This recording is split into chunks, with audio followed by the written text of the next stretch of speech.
بنك المغرب صدر واحد البلاغ وخدا فيه واحد المجموعه ديال الاجراءات وواحد المجموعه ديال القرارات. هذه مؤسسه مستقله، وانا استغرب هذا المصطلح ديال ازعاجه.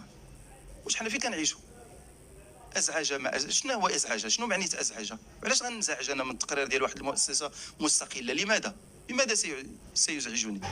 هذاك مؤسسه مستقله عندها قراءتها لوضع اقتصادي ونقدي، وخاصه نقدي، وخدات بناء عليه اجراءات.